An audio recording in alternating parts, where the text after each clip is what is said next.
중국 그 지도자들에 관련된 거는 우리가 독재 옹호를 해주는 게 아니냐라는 비판이 있었습니다만은 그건 역시도 중국인의 입장에서 바라보는 시각을 가지자는 차원의 변명을 여러분한테 드리고 싶은 마음입니다. 오늘은 서유기를 골랐습니다, 여러분. 서유기. 네. 예. 손오공이 나오는 서유기. 네. 중국의 4대 기수 중에 하나. 지난 시간에 여의봉 아, 그렇죠. 지난 시간에 제가 말한 그렇죠. 여의봉 이야기를 했었죠. 네, 뜬금없이 갑자기 용왕 얘기하다 여의봉이 나오는 바람에 이왕 얘기 나온 김에 이제 서유기를 한번 까봐야 되겠다는 생각을 한 게 중국이 문화혁명 이후에 제대로 된 콘텐츠 개발이 안 돼서 그런 건지 중국에서 히트치는 그 거대 영화들은 대부분 이 고전을 원작으로 한 작품들이 많습니다. 사극이 많은 거죠, 일종의 말하자면. 그렇죠. 예, 황후화 라든지 그다음 뭐 적벽대전이라든지 조조 뭐 이런 대규모 스펙타클한 영화들은 대부분 이제 중국의 고전들을 주제로 하고 있는 경우가 많아요. 그럼 안 망합니다, 일단 기본적으로. 손오공을 주제로 따성归来 돌아온 몽키킹인가 아마 뭐 그래가지고 했는데 만들었어요. 이 애니메이션을 아주 그야말로 듣도 보도 못한 아주 소규모 회사에서 제작을 했는데 이게 그냥 대히트를 친 거예요. 그냥 어른들까지 팬이 생기고 그야말로 중국에서 대환원성이 이제 일본 애니메이션 부럽지 않다 할 정도로. 제가 그럴 리가 있나 뭐 중국이 또 선전이겠다고 제가 그걸 직접 한번 봤어요. 정말 잘 만들었어요. 제가 아니 심지어는 그 극장에서 보고 어른들이 애들이 아니고 뭐 울고 나오고 이래요. 완성도가 좋아요. 예, 완성도가 아주 좋았습니다. 그리고 전혀 여태까지 봤던 중국 영화 같지 않았고, 근데 그 소재도 또 뭐였다? 선홍이었단 말입니다. 서유기. 예, 그만큼 막 하나를 가지고 여러 가지 써먹을 수 있는 굉장한 그야말로 보물단지죠. 막 파도 끝없이 나오는. 네, 그래서 우리가 중국의 고전을 이해하게 되면요, 중국 문화 콘텐츠에 흐르고 있는 기본적인 기조를 알 수가 있습니다. 네. 중국의 영화, 드라마, 쇼프로 또 중국인들이 생각하고 있는 재미의 부분, 오락의 부분. 이게 무협지하고 비슷한 어떤 컨셉이 될 수도 있는 건데 이 4대 기서는 또 워낙 대단한 것이라 또 그 문학적인 가치도 큰 거거든요. 이 서유기는 그 4대 기서 중에 유일하게 작가가 밝혀져 있는 책이기도 합니다. 구체적으로 이제 명나라 때 오승은이죠. 그 우리 탤런트가 오승은 씨가 지었다고 하는 그 실명 기록이 나와 있는 거죠. 오승은이라는 사람이 작품을 많이 썼어요, 생각보다. 그런데 오승은이 그 자식이 없었습니다. 그 당시 자식이 없으면 죽고 나면 뭐합니까? 그 사람들 뭐 집을 누가 어떻게 정리를 하겠어요? 아마 많은 작품이 불탔다고 없어진 거죠. 소실된 거죠. 그 중에 유일하게 남은 게 서유기인데 이 오승은 씨는 약간 좀 불쌍했죠. 그 아주 뛰어난 수재였는데도 관직에 못 올랐어요. 관직에 못 오르다가 환갑이 지나서 관직에 오릅니다. 이 뭐랄까 희생양이 되는 거예요. 이 사람이 다 해먹었다. 그래서 지금 이렇게 국고가 피었다라든지 막 그래서 누명을 쓰고 하니까 억울해가지고 참 관직 생활이라는 게 이런 거구나. 화가 나가지고 사표 던지고 고향에 가가지고 그때부터 책을 쓴 거죠. 그때 책을 썼는데 여러 작품을 썼다고 기록은 돼 있는데 남아 전해지는 게 서유기밖에 없습니다. 그 서유기는 실제로 그 당나라 시절을 당태종 시절을 이제 위주로 하고 있는데 이 서유기가 100권이라고요. 100회 정도의 그 책을 시리즈로 엮은 거예요, 이 오승인이. 근데 이 사람이 엮기는 이제 대당 서역기, 그 다음에 송나라의 대당 3장 취경시화. 그러니까 그렇죠. 요게 전혀 다른 얘기인 거야. 그러니까 그 3장의 모티브가 되는 거는 당나라 승려였던 현장 스님의 이야기들을 일부 취하고 그다음에 민간에 있는 얘기들을 섞어가지고 만든 얘기라고 해요. 그러니까 이 안에는 당대, 송대, 원대, 명대의 모든 사회적인 어떤 이슈들이 다 숨어 있고 도교, 불교 를 다 아우르는 선가까지. 그 민간 신앙을 아우르는 모든 종류의 민담들이 이 100회 시리즈 안에 다 들어 있는 것이죠. 예. 그게 유가 사상하고 불가 사상하고는 틀려요. 그다음에 또 도가 사상은 또 틀리죠. 그죠? 그렇죠. 이 유불선 세 개가 다 짬뽕이 된 거예요. 모든 걸 다 수집하다 보니까. 보세요. 처음에 손오공이 신선술 배우죠. 네. 도술 배우죠. 성가. 그리고 결국은 불가에 기하죠. 전체적인 내용 속에는 육아 사상이 쫙 깔려있단 말입니다. 스승과 제자라든지 그런 식으로 그런 이야기를 하기 시작했는데 그때 많은 이야기들이 나옵니다. 그러다 보니까 이제 명대로 넘어가면서 어떤 그때 그 길거리에서 사람들이 재미있게 하게 하던 이야기들을 책으로 집필하기 시작한 거죠. 그 중에 일종의 하나인데 그 오성은이라는 사람이 대단한 건 뭔가 너무 많은 방대한 흩어져 있던 이야기를 전부 모아가지고 하나로 아주 알차게 꾸몄다는 겁니다. 그러니까는 명나라 때 찌소장 같은 사람인 거죠. 온갖 잡학과 얘기들을 긁어 모아가지고 하나로 짜못 트는 네. 특별한 편집 능력이 있었던 그렇죠. 거죠. 근데 편집 능력 이상이 또 있어요. 내용 자체가 뭡니까? SF예요. 그 당시로 치면은. 그렇죠. 어마어마하지. 그렇죠. 막 원나라 때에 쓰여진 SF 소설. 네. 그 당시에 전혀 없던 장르라면. 이거를 신마 소설이라 신마. 신과 마귀가 등장하는 소설이다라고 따로 장르를 구분하는데 이 신마 소설 안에는 말 그대로 인간의 어떤 길흉화복 그리고 인간의 모든 범죄 같은 것들을 차단하고 그 반성시키게 만드는 일종의 그 난관이 존재를 하게 돼 있어요. 그래서 이게 이제 100편짜리 영화인데 1회부터 7회까지는 손오공 얘기가 나와. 그래서 손오공이 어떻게 태어나서 어떻게 변신술을 익히고 이 내용이 100회 중에 1회부터 7회를 차리하던 거고 7회 이제 8회부터 12회까지 삼장법사에 대한 얘기가 나와요. 그렇죠. 3장의 예. 기관 운명 예. 태어났을 때부터 그리고 이제 왜 어떻게 해서 그 불가에 입문을 하게 되고 나중에 이제 서천으로 불교를 구하러 가는가라는 부분인 거고 그 이후에 13회부터 100회가 81번의 그 난을 겪는 거야. 난관을 어려움을 겪어야죠. 온갖 종류의 어떤 그 요괴들이 나타나고 그 요괴들의 나타나는 난관들이 인간의 길흉화복 5욕 8종에 관련된 불교에 있어서의 인간의 원죄들을 그렇죠. 극복해 나가는 과정을 동물을 통해서 표현하고 있는 거예요. 멋지게 이야기하신다. 네. 정확하게 말하면 80가지 난관이 나옵니다. 네. 왠가 하면 태어날 때 이미 첫 번째 난관을 아. 그 기관 운명으로 태어난 것 자체가 첫 번째 난관이기 때문에. 예. 그래서 이 난관을 극복하고 이제 불경을 구해서 받침으로 인해서 그동안에 이제 모든 세속의 업을 이제 벗어버리고 그 모든 그 참여자들이 부처가 되는 거죠. 그러니까 이 내용이 단순하게 재미뿐만이 아니라 사람들한테 일종의 교훈을 줄 수 있는 은유적인 성격을 가지고 있었다는 면에서 이게 애초부터 이런 의도로 쓰여졌다고 치면 이 사람은 굉장히 치밀한 아주 구조에 대한 그 사전 설계가 있었던 굉장히 천재적인 작가였던 거죠. 그렇죠.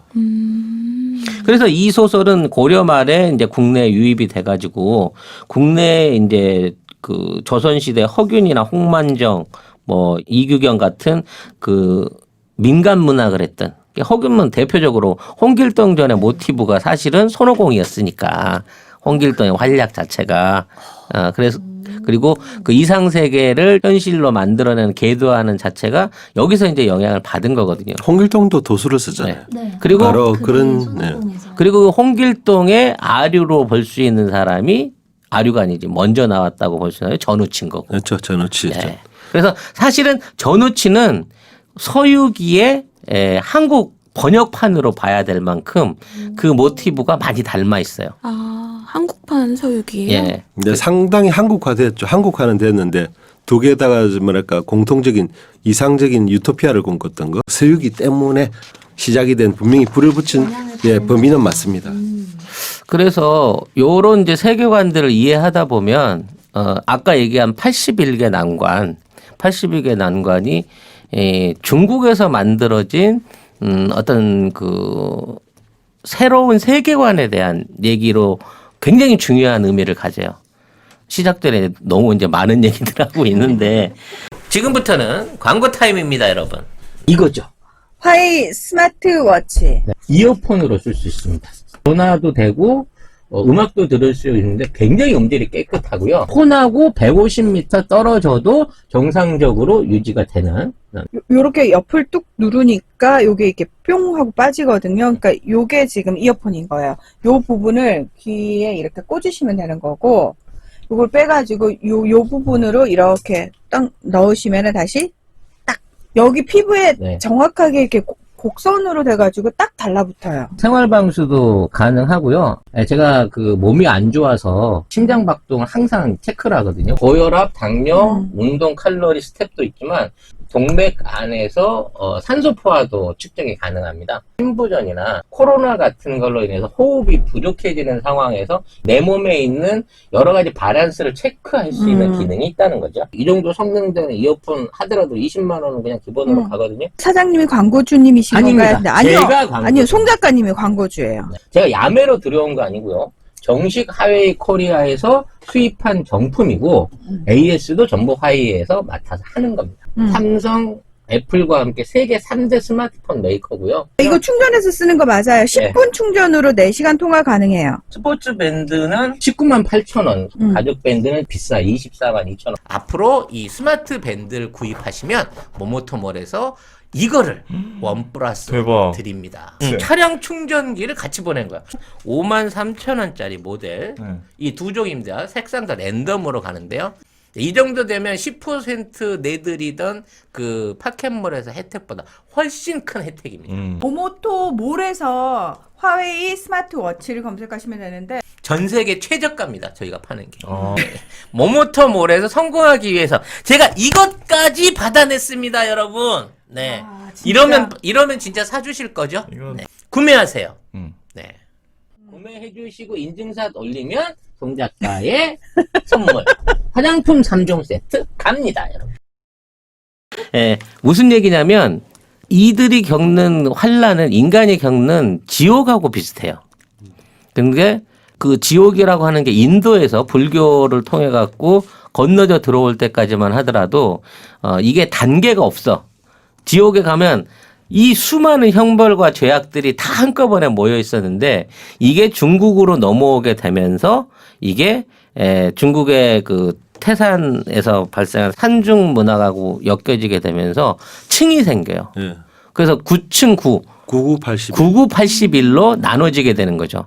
그러니까 지옥의 종류와 인간의 그 죄악의 형태가 81가지로 나눠지게 되는 거예요. 이 사상 자체가 이 안에 숨어 있는 겁니다. 그러니까 힌두교식의 그 세계관을 중국식으로 옮겨온 게 81가지 지옥에 대한 설명인 거고 이 81가지 지옥을 극복하기 위한 노력들 그리고 거기에 대한 심판들 얘기들이 신과 함께해서 보여지는 중국식 세계관이 그대로 옮아가 있는 거예요. 그래서 이 안에는 그 당시에 유행했던 모든 종류의 어떤 그 과학과 예술과 문학이 다 들어 있는 겁니다. 그러니까 이제 먼저 내용을 좀 들어가 봐야 되겠죠. 그러니까 서유기의 내용을 모르시는 분은 없겠지만 네. 손오공은 도론숭이죠. 원숭이죠. 예, 원숭이입니다. 원숭이인데 화가산 수렴동에서 태어나서 거기서 미후왕이라는 별명을 얻고 있다가 이 드디어 도수를 깨우치자. 그래서 이제 또 성가에 빠져서 72변이라는 그 도수를 갖다가 다 익히고 나서 이제 하늘에 올라가지 않습니까? 하도 사고를 치니까 그럼 하늘에 벼슬을 줄 테니까 얌전히 있으라니까 무슨 벼슬을 주시겠습니까? 그러니까 너는 필마원의 벼슬을 주겠다. 필마원이 마구간직이에요. 말똥 치우는 사람이에요. 그 자기는 뭔지 모르고 허허 하니까 나중에 보니까 필마원이 별거 아니라 그러거든요. 그러다 보니까 화가 나가지고 천상에서 파티를 하는데 그 수많은 양주와 그 맛있는 음식들인데 캐비어가 있는데 그 속에서 다 술을 다 훔쳐 마시고 깽판을 치고는 천도복숭을 엄청 따먹습니다. 먹으면 죽지도 않는다는 하도 따먹어서 아주 죽지도 못하죠. 하늘에서 못 참겠다 해가지고 드디어 하늘과 이 바로 손오공 간의 전쟁이 벌어집니다. 완전 천상을 뒤집어 놓죠. 그래서 달래느라고 벼슬을 주는 게 제천대성, 치텐다성. 그래서 손오공은 별명이 참 많습니다. 미후왕, 필마원, 제천대성 뭐 많지만은 제천대성이 가장 높은 직위죠, 그죠? 쟤를 어떻게 손 좀 봐줄까 하다가 그때 누가 석가모니가 네. 내가 손 좀 봐줄게요. 손 좀 봐줄게 하고 손으로 여러분 잘 아시는 오지산 이야기 한번 내 손에서 얼마나 멀리 나는 가봐라 해놓고는 결국 저기 오지산이 있구나 나 여기 왔다 간다고 손오공이라고 쓰고 심지어는 원전에 보면 거기다 오줌까지 갈기죠. 그죠? 그리고 돌아와 보니까 내 손에다 왜 오줌을 쌌느냐 이놈아 하고 잡아놓고 네가 재주는 있다마는 그 재주가 필 때가 다 따로 있다. 지금은 벌 좀 받고 있어라.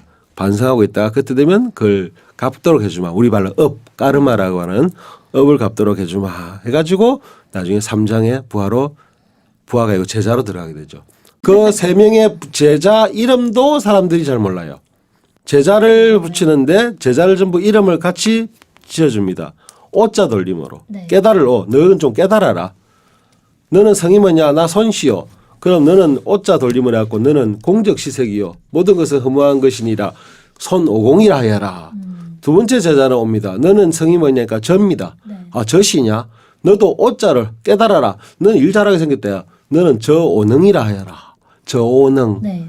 근데 얘가 하도 뭐 술 좋아하지, 음식 좋아하지, 음식 탐하지, 여자 밝히지 그러니까 제발 얘야 오능아 불가에서는 지켜야 할 계율이 있단다. 8가지 계율이 있다. 8개를 잘 지켜야 한다. 8개를 지켜야 한다. 하다가 별명이 8개가 됐죠. 저 8개. 8개는 별명이 이름은 저오능이죠. 네. 그리고 세 번째가 사시입니다. 너는 성이 뭐냐? 예, 저는 사십니다. 그러니까 그러면 너도 오자 돌리면 사오.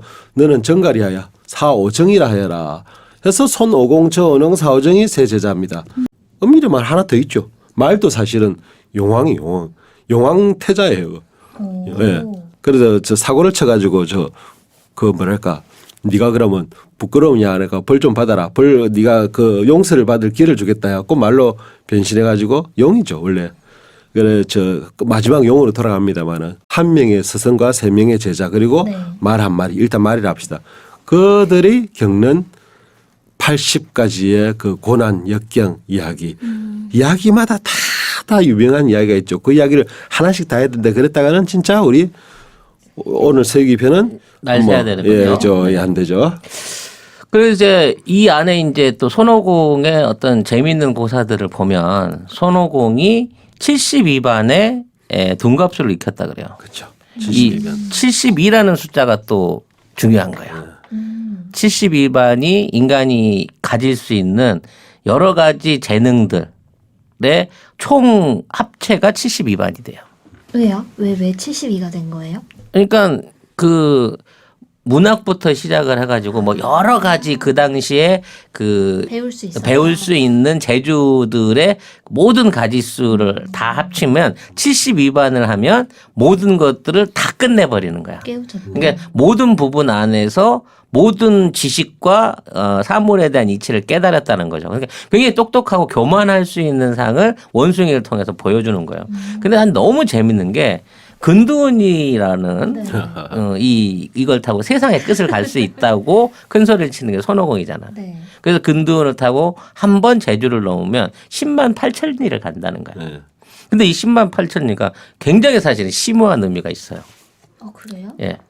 이 10만 8천 리는 지구 한 바퀴예요.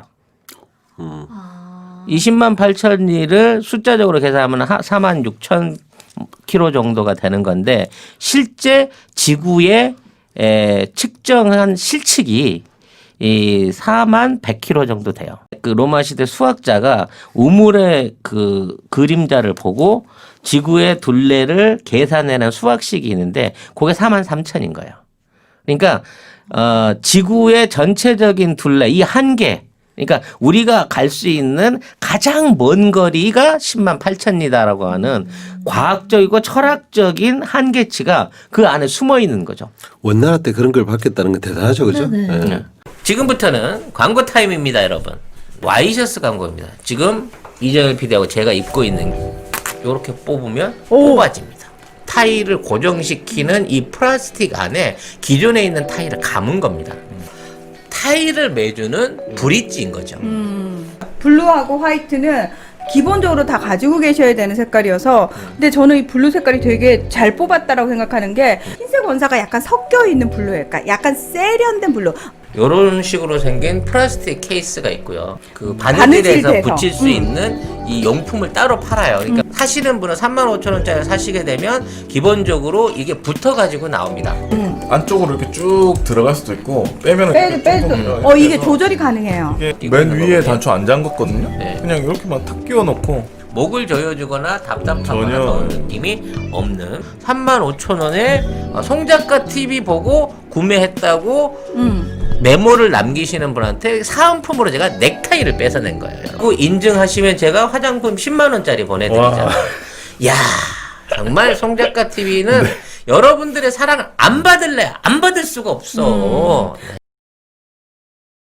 그러니까 그 측량 기술이나 과학 기술 자체가 이미 그 정도의 수준에 달해 있었던 내용들이 안에 다 숨어 있는 거예요. 그리고 원숭이라든지 용이라든지 돼지라든지 물귀신 이런 것들이 하는 게 그 당시에 정치가 추구하려고 했었던 치수, 그다음에 불, 그다음에 농업 네. 이런 거의 상징들을 다 갖고 있는 거예요.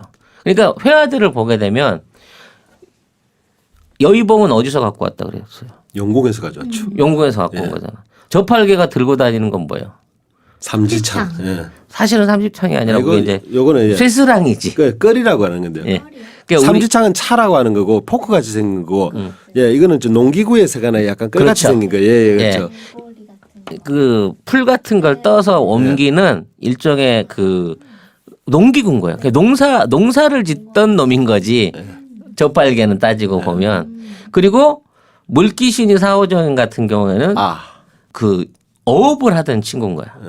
아 그런 거예요? 예. 물 속에 있으니까요. 그러니까 이게 그 월화창이라고 하는 창. 우리가 갈 수 있는 물과 산과 하늘의 모든 그 지배를 할 수 있는 능력을 갖고 있는 애들에다가 용, 천기를 다스릴 수 있는 용을 타고 삼장법사가 81가지 고난을 겪어가면서 불견을 가지러 가는 거죠. 그렇죠. 그러니까 만일에 얘네들 재주를 생각하면 아니 이거 여기서 딱 떠가지고 천주까지 한 방에 쑥 가면 되는데 네. 만약에 손오공 보고 가서 그 가져와 있으면 네. 바로 하루 안에 가져왔을 거리죠.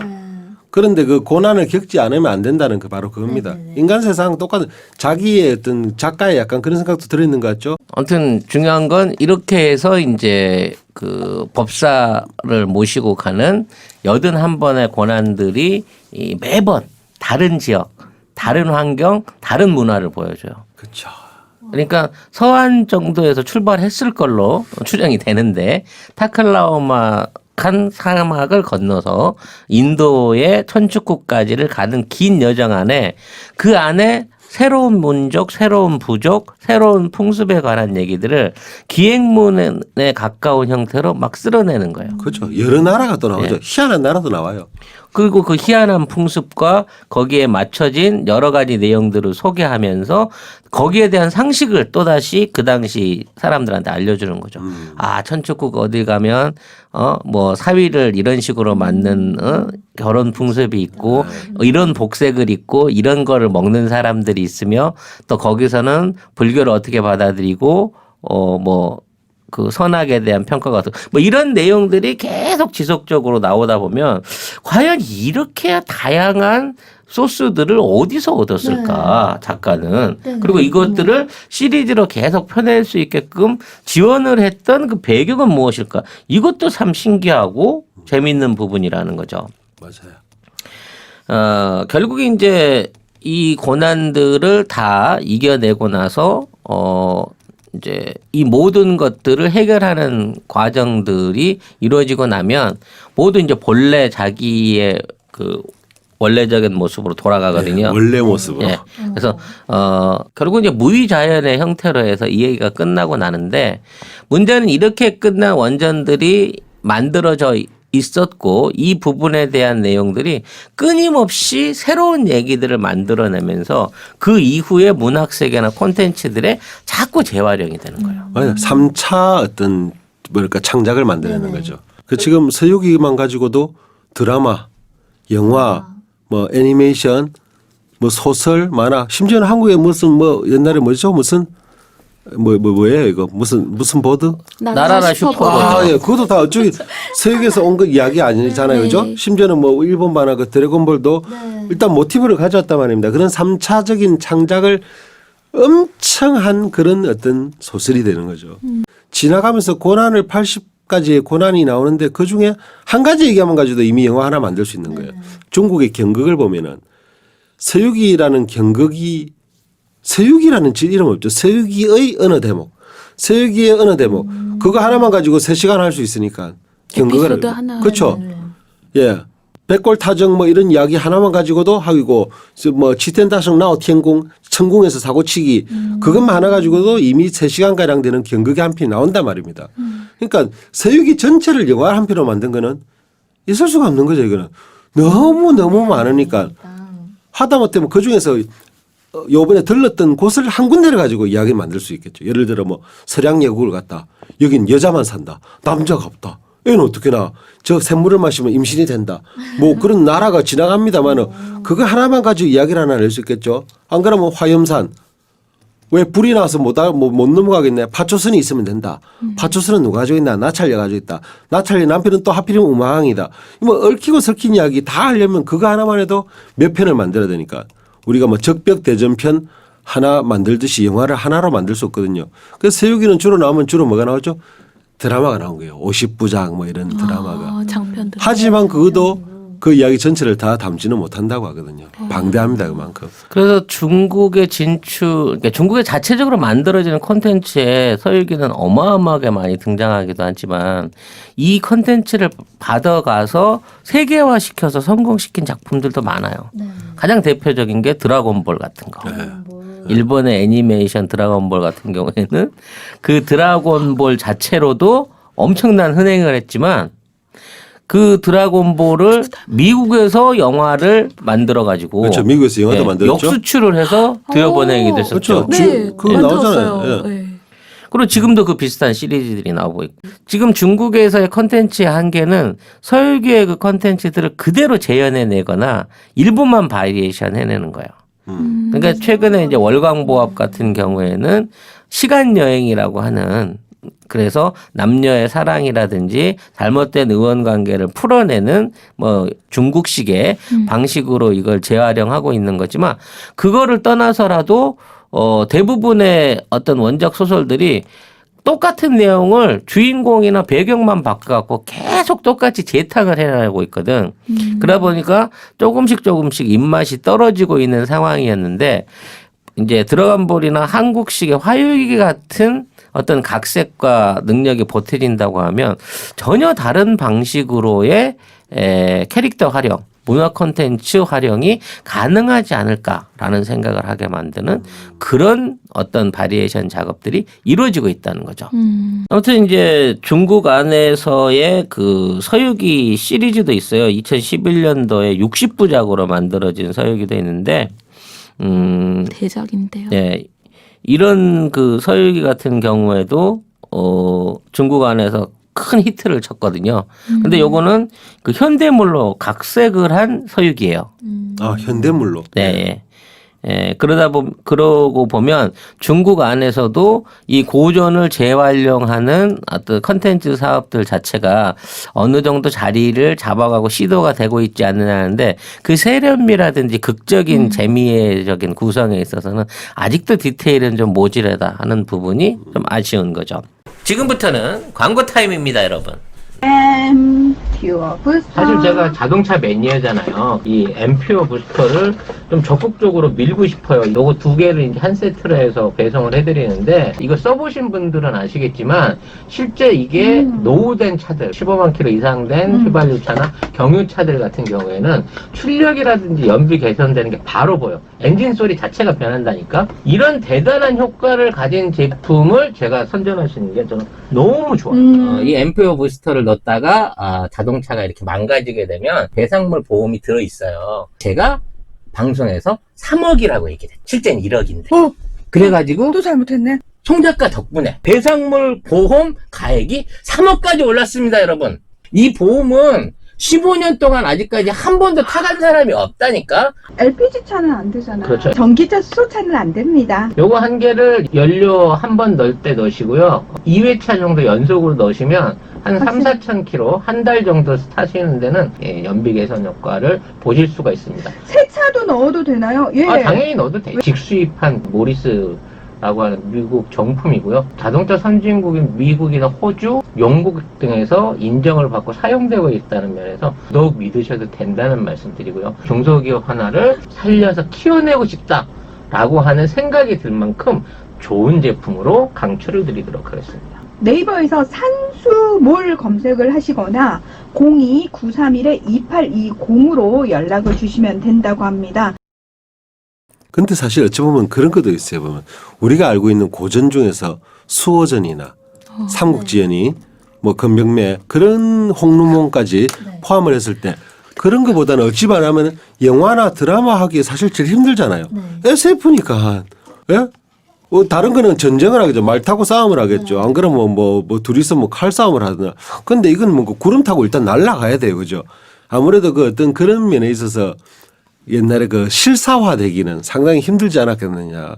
그런 생각 안 듭니까? 그러다 보니까 그걸 아마 현대적으로 만들면은 좀 편하겠죠. 뭐 예를 들어 뭐 손오공이 근둔이 아니고 뭐 초고속 오토바이를 타고 다닌다든지 뭐 예를 들면 슈퍼보드를 타고 다니는 이거는 정말 참신하죠. 예, 그러니까 바로 이제 그런 면에 있어서 아마 어떤 제작비를 아낄 수도 있고 예, 그 사실은 원 그대로의 그걸 너무 방대한 것 같아요. 어찌 보면은 규모는 제일 크죠. 모든 종교가 다 동원되죠. 저 석가모니부터 열애부터 저쪽에서 모든 신선들이 다 나오고 그야말로 서양 신선들까지 나오는 판에 거기다가 도술 부리지 온갖 뭐 천도 하늘에 올라갔다가 땅에 내려갔다가 요괴들 다 나오지. 그리고 그 불타오르는 화염산은 어떻게 만들 거예요. 그죠? 예, 그런 면에 있어서 보면 아마 규모는 최고 스펙타클이 아닌가 싶습니다. 그래서 개인적으로 소설의 가치로 봤을 때는 저는 서유기를 상당히 좋아해요. 사대기서 중에서. 그야말로 꿈과 낭만이 있고 그야말로 그 당시에 볼 수 없는 SF였거든요. 환상적이고 그리고 유기란 자체가 좋잖아요. 저 서쪽으로 여행 가면서 하나하나 그 옴니버스 같은 이야기를 하나씩 겪어가는 거. 여기 가서 이런 사건, 저기 가서 이런 사건, 여기 가는 이런 나라, 여기 가는 저런 고장. 그 자체가 얼마나 재밌습니까? 손오공 어드벤처. 그렇죠. 바로 그건 이제 그런 의미에 있어서 저는 굉장히 재밌게 봤어요. 그리고 특히나 주인공은 손오공이 맞습니다. 3장은 하는 일이 없어요. 아 그래요? 항상 그냥 어떻게 얘 제자들아 이러고 끝나요 그냥. 목탁도 돼. 그 3장이 태어나고 어떻게 기관 운명으로 그렇게 태어나서 그렇게 가게 됐는가 앞에 이야기 안 나왔다면요. 나 그 정말 이게 애물단지다 이랬을 거예요. 그나마 그 이야기가 있기 때문에 아하 이해를 하자고 끝까지 봤지. 그러니까 주인공은 손오공이 맞죠. 오공. 우리 오공이 얼마나 멋집니까. 원숭인데도. 그래서 특히 중국의 남방 사람들은 서유기에 대해서 굉장히 신성시하는 부분이 많아요. 그 남방에 가면은 손오공이 태어난 원숭이 날이 있습니다. 그날은 그 굉장히 축제 그래서 혹시 홍콩 같은 데 가시면 그 원숭이상 이렇게 돼 있는 많이 보셨을 거예요. 그 다 손오공을 제천대성을 모시는 사원들이에요. 예, 사당들에서 우리 보면 중국은 우리 мя오라고 하는 데는 그야말로 잡종이죠. 잡종. 종교가 어떤 종교가 없고 예를 들어 중국의 мя오라고 하는 길에 있습니다. 저작거리에. 네. 우리 절은 심산유곡에 있는 거고 한국에 또 절같이 생기는데 길거리 한가운데 있어요. 아, 네. 그건 뭔가 하면 묘라고 하면 중국말로 мя오. 우리 사람 죽어서 묻히는 묘가 아니고 동네 한가운데 있죠. мя오는. 그럼 아침에 딱 갑니다. 인사해야지. 오늘도 열심히 일하자 하루 우리 조상님들한테 인사하고 향을 딱 펴고 조상님 오늘도 돈 많이 벌게 해주십시오 하고 나서 애가 아프면 저 어디 갑니까? 어디 없나? 아 저기 편작신이 있네. 화타다가 계시네. 병 좀 낫게 해주십시오. 그다음에 아유 우리 아가 공부를 안 돼. 문수보살님 공부 좀 하게 해주십시오. 그다음에 뭐 열애 석가 열애도 있고 관운장도 있고 관장군님 뭐 이거 좀 억울합니다. 이거 좀 도와주십시오. 하다가 뭐 악비도 있고 완전히 이건 뭐 잡탕이죠 그냥. 그야말로 모든 종교의 잡탕이죠. 그게 мя오입니다. 그러니까 절이라고 할 수 없는 거. 절이라고 우리는 불가의 사원이잖아요. 네. 바로 그런 속에 모든 신이 다 있듯이 오늘 서유기에도 약간 그런 느낌, 그런 잡탕이지만 정말 모든 걸 총망라한 듯한 그야말로 총지편이구나. 그래서 사실은 어떤 유가나 불가나 어떤 성가의 어떤 이런 약간의 상식을 가지고 같이 보면은 어울릴 수 없는 우리나라 생각하면요. 그게 무슨 말인가 하면은 스님하고 네. 저쪽에 우리 저 십자가 든 목사하고 그다음에 저쪽에 저 코란 들고 있는 알라 인시알라 하는 사람하고 세 명의 이야기가 다 동시에 등장하는 거예요. 와. 그런 이 재미가 없을 수가 있습니까? 근데 그게 너무 융합이 또 잘 돼 있는 거예요. 전혀 어색하지 않게.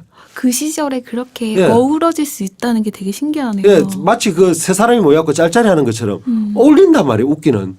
야, 이 말도 안 되는. 예. 그렇기 때문에 제가 이제 그 높이 사는 거죠. 네. 아마 사대기서 중에서 어떤 소설적으로 가치는 아까 그런 이러한 점들에 있어서 최고로 저는 봅니다. 소설은 소설이잖아요. 그죠? 예. 그래서 이제 그 서유기의 어떤 대중적인 가치나 이런 화려한 그 등장인물 내부 표현이 가능하게 만들었던 게 이 서유기는 소설로 존재했던 게 아니라 일종의 연극 대본으로서 존재를 했다는 거죠. 화극. 예. 원나라 때. 예, 마당극 같은 형태를 통해 갖고 이 서유기를 주제로 한 일종의 연극이 존재하고 있었고 이제 작가는 이거를 보면서 거기에 입체적인 상상을 더하고 문화적인 것, 철학적인 것, 정치적인 것들을 잡학을 더해 가지고 지금의 서유기의 어떤 전체적인 그 틀을 풍성하게 만들어서 작품을 완성했다라고 볼 수 있는 것 같습니다. 그래서 앞으로 그 중국의 문화를 이해하는 데 있어서 다민족, 소수 여러 가지 다민족, 그 다문화 그리고 여기에 대한 융합 이 모든 것들을 아우르는 공통의 기조는 아까 얘기한 유교에서의 충.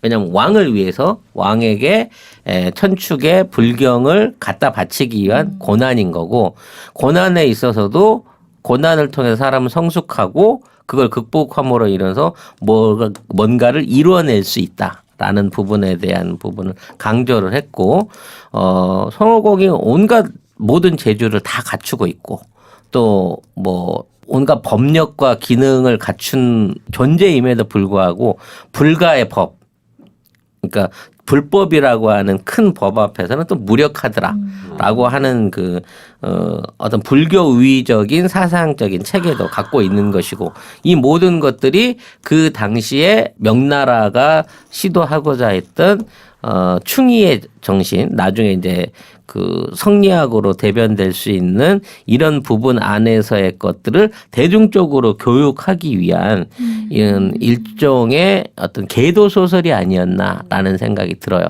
그런 분명히 의도도 있었을 거예요. 그 사회에 대한 어떤 비판. 그러면 저 같은 경우는 사실 서유기라는 작품 자체가 굉장히 좋은 작품이고 이제 주인공들이 누구누구가 나오고 이런 이야기다라는 전체적인 스토리만 알고 있는데 찌 소장님이랑 선생님께서 이렇게 그 중에서 81개 이야기 중에서 가장 혹시 감명을 받거나 아니면 이거는 정말 꼭 알아야 된다라는 스토리가 있을까요? 그거 이야기도 벌써 한 시간일 텐데요. 그럼 저 같은 하나씩만 경우에는 뽑아본다면? 그 파초선과 그렇죠. 바로 네, 그거죠. 운마왕. 그렇죠. 어. 분명히 가다가 음악. 화염에 쌓여 있습니다. 네. 화염산이 있습니다. 불이 나가지고 건너갈 수가 없는 거예요. 이 불을 꺼야 되는데 불을 끄지 않고는 그 산을 넘어갈 수가 없는데 불이 왜 났어요? 옛날에 손오공이 하늘에서 사고를 칠 때 파티장을 뒤엎죠. 네. 그때 화로가 하나 떨어져갖고 거기서 떨어져 붙은 게 그 화염산인 거예요. 이게 또 인과관계. 업보, 인과관계. 이 불냉기 사실은 방화범이 누구야 알고 봤더니 자기더라 이겁니다. 그럼 저거를 누가 끌 수 있느냐? 나찰녀가 가지고 있는 파초선으로 끌 수 있다. 그 나찰녀한테 빌려오면 되겠네.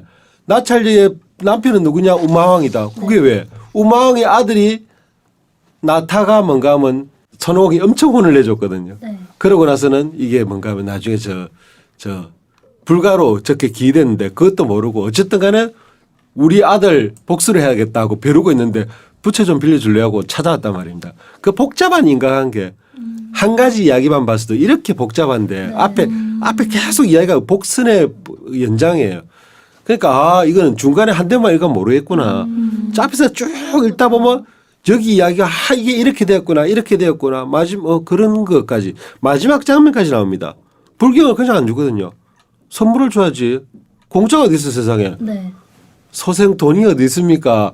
세상에 공짜는 없다. 그걸 빨리 이해해라 입니다.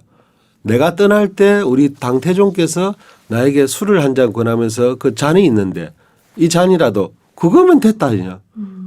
그거 선물이 왜 안 되냐 이거만 얼마나 큰 선물인데 그러고 이제 어떤 사이사이 하나하나 이야기가 연결되어 있어요. 그래서 아마 그 이야기의 복선의 끝장왕이랄까 화염산편 저는 화염산편을 권장합니다. 근데 이제 화염산편만 그래서 그것만 읽어봐야지 하고 딱 펴놓으면 또 이제 스토리가 왜 이렇게 다들 원수야? 나타는 또 누구야? 이래야 된단 말입니다. 그렇기 때문에 다 읽어보시라는 겁니다. 와 처음부터 읽으면 그게 이제 머리에 기억이 남을까요? 막 한 장 넘기면 그 전 거 까먹고 막 이럴 것 같아요. 이걸 저는 이렇게 권장을 해요. 지금부터는 광고 타임입니다, 여러분. 세상 가깝게 아마존과 만나는 핑크빛 활력 365일 매일 챙기는 이너뷰티 워터 이너뷰티 솔루션 NK 타이보 우리가 이제 우리 마시고 있는 타이보 차의 효능에 대한 거는 아마존에서 자생하는 그 라일락 나무 비슷한 것 같은데 그런 모양의 나무고 그 나무의 외피를 긁어내 가지고 이거를 이제 끓인 게 타이보예요. 근데 이 안에는 지금까지 발견됐던 가장 강력한 살균력과 면역 강화 능력을 가진 물질이 들어있다고 합니다. 항암, 항염, 당뇨 등의 효과가 있다라는 논문도 많이 있고요. 이런 식으로 물병에다가 담아가지고 이게 좀 가루거든요. 아우, 근데 이런 이거는- 식으로 흔들어가지고 네. 그냥 이제 이걸 만드는 거예요. 결과적으로는 2리터짜리 30병을 만들어서 드실 수 그렇죠. 있거든요. 예. 특별히 만든 프리미엄 한번 먹어보겠습니다. 따뜻하게 드실 분들은 따뜻하게 차로 드셔도 되고요. 1+1 배송되는 이 40병이 지금 45,000원 정도 되고요. 특히 환절기 들어서 기침 감기 하시거나 기관지 약하신 분들 이 타이보의 직접적인 효과를 보시고 또 인증샷 올려주시면 묻지도 따지지도 않고 화장품 3종 세트가 네. 여러분에게 배송이 됩니다.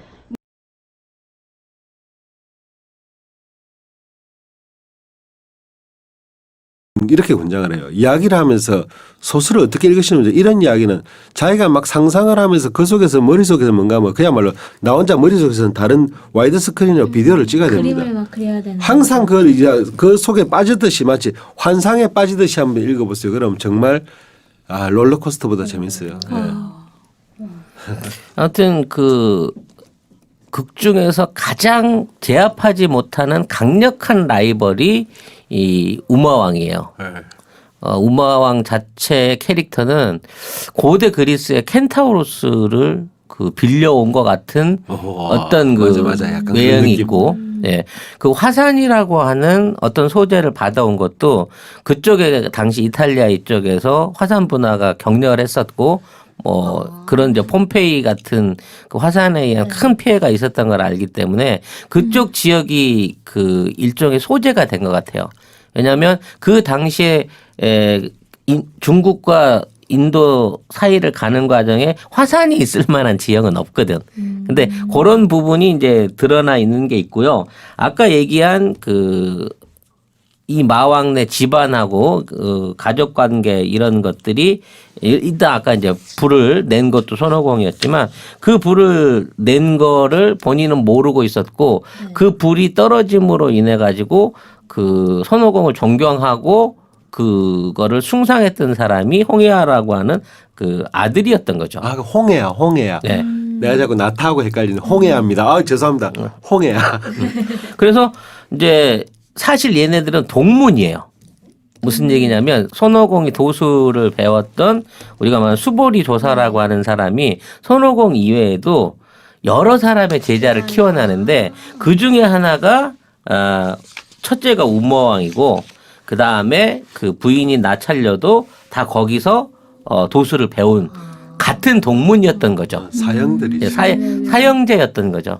근데 그 사형제를 가서 속이고 그 물건을 훔쳐가지고 그걸 해가는 과정이 있는데 원전에서 보면 가서 그 파초선을 달라고 하니까 안 주니까 우마왕으로 변신을 해갖고 그걸 훔쳐내거든.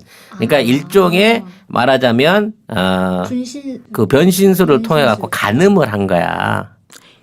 그 남편인 척 해갖고 줄수 있는 그걸 뺏어오기 위해서 배신과 간음의 그 벌을 저지른 거고 나중에 속은 줄 알고 우마왕이나 나찰려가 굉장히 분노했던 게 그런 부분인 거거든. 그래서 불을 끄고 다시는 못 따라오게끔 하고 그 파초선을 갖고 가버려요. 그래서 그 이후로 그걸 돌려받기 위해서 우머왕과 나차는 끊임없이 손오공을 쫓아서 이제 말하자면 저격을 하는 거지. 이게 외전으로 나온 게 일종의 월광보합 같은 데서 나타나고 있는 은원 관계고, 그게 엮이는 남녀 관계의 순환 관계에서도 요 스토리가 변형이 돼서 만들어진 거거든. 그래서 이 안에서 만들어지는 다른 그 잡다한 요기는 다 일회성이야.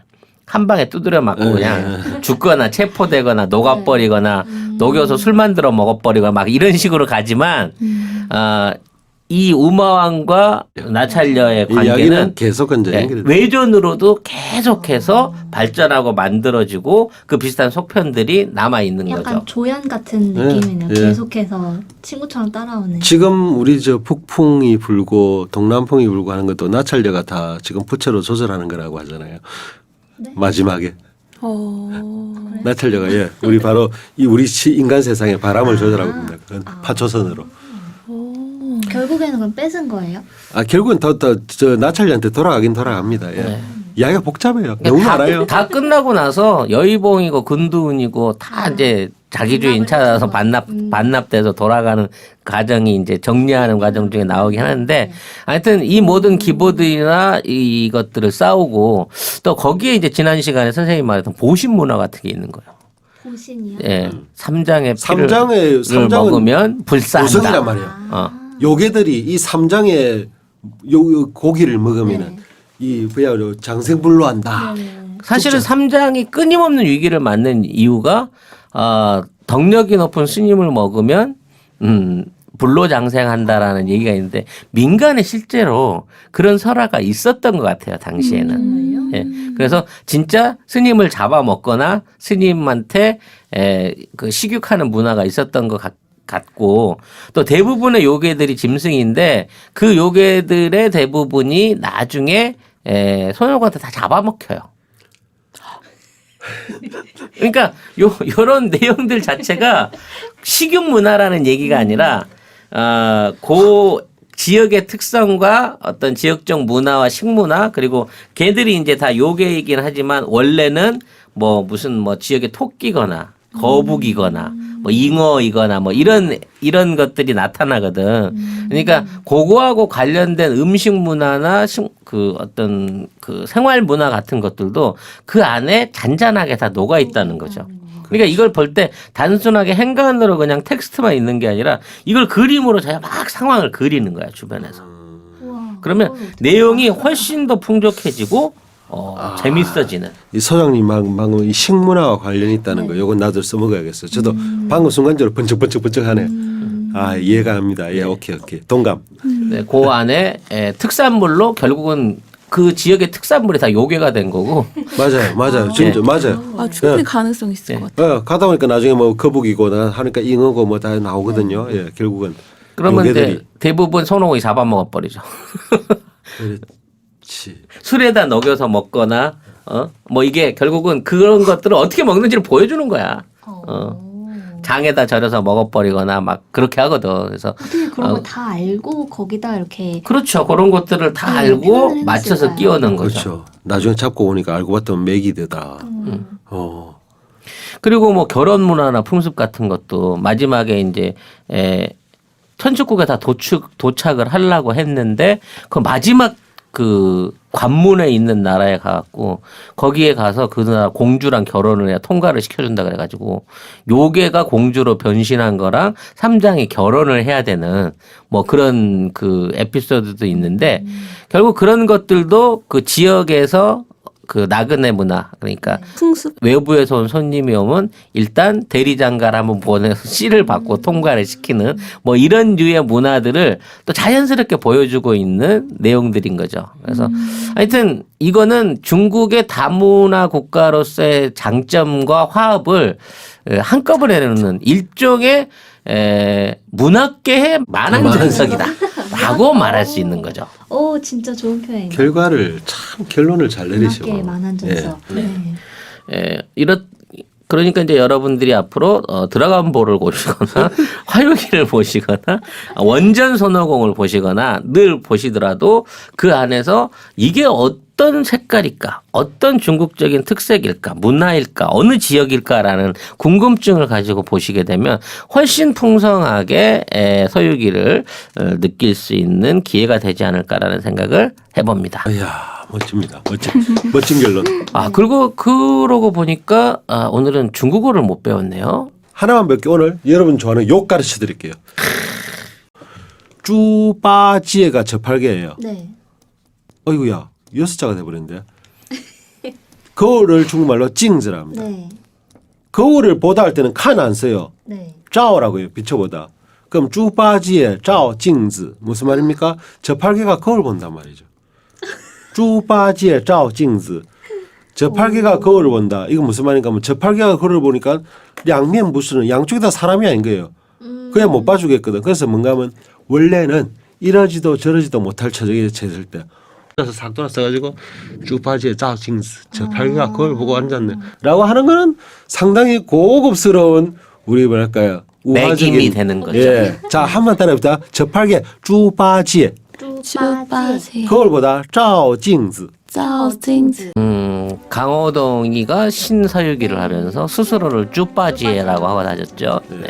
쭈빠지에가 중국 그런 사람 들으면 뜻인 줄 아직도 모를 알면 거예요. 그래서 사람들이 저를 가르치면서 막 쭈빠지에 했을 때 그 중국 사람들이 왜 웃었는지 예, 강호동 씨는 몰랐을 것이다 라는 생각을 하게 되면서 오늘 11번째 아재중잡 서유기 이야기 여기서 마치도록 하겠습니다.